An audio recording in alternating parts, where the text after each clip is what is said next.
Bagwalk Gorge closed.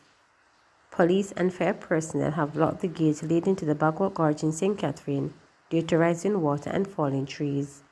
When reporters visited the damaged area of St. Catherine, a fire truck was seen blocking a section of the road. The police are also maintaining their presence in the area. St. James Bridge collapses after fire used in PEP for Hurricane Beryl. The main road from downtown Montego Bay to the Cornwall Court community in St. James is now impassable after a fire caused a section of a bridge to collapse yesterday afternoon. The bridge is located near the Farm Primary and Junior High School. According to reports, shortly after 6 p.m., residents who were clearing waterways of debris ahead of the advance in Hurricane Beryl set fire to debris to help with the clearance of the undersection of the bridge. However, the fire, which reportedly became quite intense, caused hardened plastic to catch fire, setting the entire bridge on fire. The St. James Fire Brigade was alerted and one unit responded. While putting out the fire, a section of the bridge to collapse under the weight of the fire unit. A section of the truck fell into the hole that was created. The incident involved in a major pileup of traffic in the community. Member of Parliament for the area, Heroy Clark, is expected to visit the area to help identify a short-term measure. One resident told reporters that the situation was unfortunate because had the authorities been properly maintaining the bridge, residents would not have been forced to take the clearing of the undersection of the structure themselves. The bridge has had a long history of being clogged up during major rainfall, causing flooding in that section of the community.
Stephanie Lindsay, Senior Superintendent of Police and Head of the Jamaica Constabulary Forces Constabulary Communication Network. We have a hurricane standing order that once the hurricane season sets in, we activate it.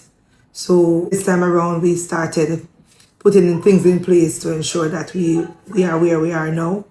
There are some critical areas that we ensure that those are up and activated. So of course our Police Emergency Control Center, which will be like the hub. This is where everybody going to call in the event of an emergency. So they have done the necessary work and put in the infrastructure to see as best as we can that it will stay up, and also that we can rely on that support for the JSAF as also the external partners. In addition, we are putting in a special burial hurricane command center, which will be manned around the clock, just to ensure that we have sufficient people to treat with the demand that is usually associated with hurricanes and other disasters. So we will also have the High Command Control Center that will be monitored. So the leadership of the JCF as well as all the other key entities. I know that our Marine Division, and they work very closely with the Jamaica Defence Force, Coast Guard, and they have been monitoring the keys and have been trying to get the persons over there to return to land, because that can be a very serious situation. We have to ensure that our assets are protected, so we have secured them. And why this is important is that if they're trapped over there in the storm, the rescue units will not be able to access them until after the storm has passed.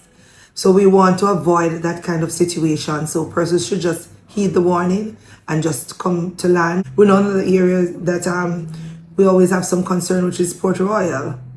So I know that the police in Port Royal, the commanding officer for the Kingston Eastern Division, along with the other agencies, have been trying to get the persons from Port Royal to relocate until after the storm. So we monitor that area as well, because that is another section that they may not be able to get any support, immediate support in the height of the storm.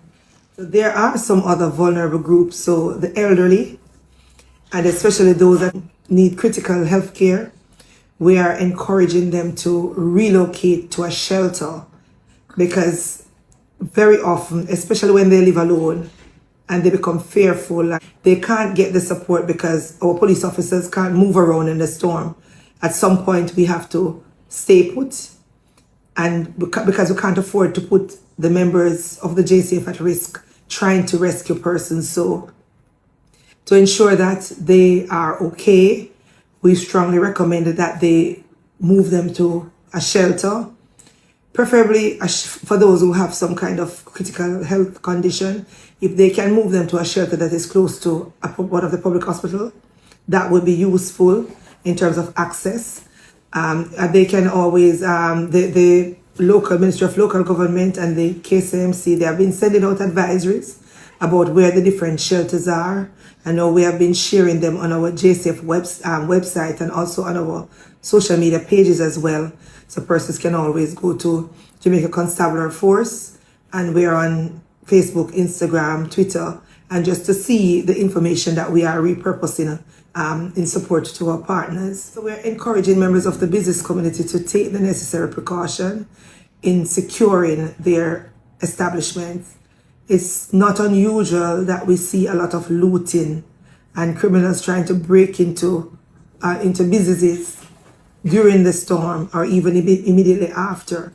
So they will have to ensure that they put the necessary security infrastructure in place. So in the event that they attempt, it's not easy for them to access. They have hardened their target. And if necessary, they may have to put physical security personnel there. But we want them to ensure that they do that, because in the event that they even detect that something is happening, it may be that the police are not able to move to prevent it or to apprehend the individuals involved. So we just want them to ensure that they do what is necessary, bearing in mind that accessibility is a critical factor that may be as a result of the hurricane. With down poles and trees and everything, we may have some blockages that will prevent the police from moving about to even support these individuals. So I think as we go into this mode of preparing for the storm and anticipating it, I think we'll do better if we do the preparation. We have to ensure that security and safety is at the forefront of what we do.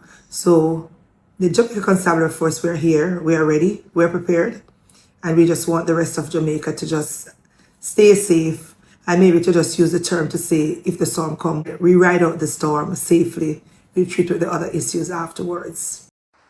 Deteriorating weather conditions in Hanover. Weather conditions in Hanover have begun to deteriorate in the last half hour as the island starts to feel the impact of Category 4 Hurricane Beryl. The sky is going to overcast and rainfall in the parish has intensified. When reporters traveled through the town of Lucy earlier Wednesday, just a few persons were on the streets. Fewer than half a dozen vendors were spotted. At least 2 supermarkets were open with customers inside.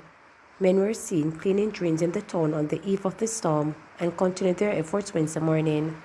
Persons were also seen making last-minute efforts to secure their business and homes. Conditions are similar in the resort town of Negril. Homeless people relocated to KSAMC shelters. Mayor of Kingston and St. Andrew, Andrew Swaby, says that Kingston and St. Andrew Municipal Corporation has been successful in relocating homeless persons to shelters in the parish for the passage of Hurricane Beryl.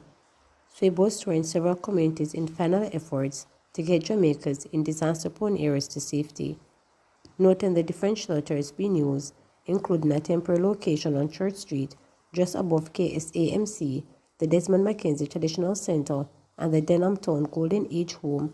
Swaby said efforts to relocate homeless persons have been successful so far. Right where I am, we have 32 male and that have been here.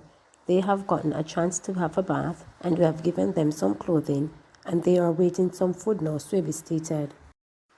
Beryl have afraid of me, declares Coronation Market vendor braving hurricane at work.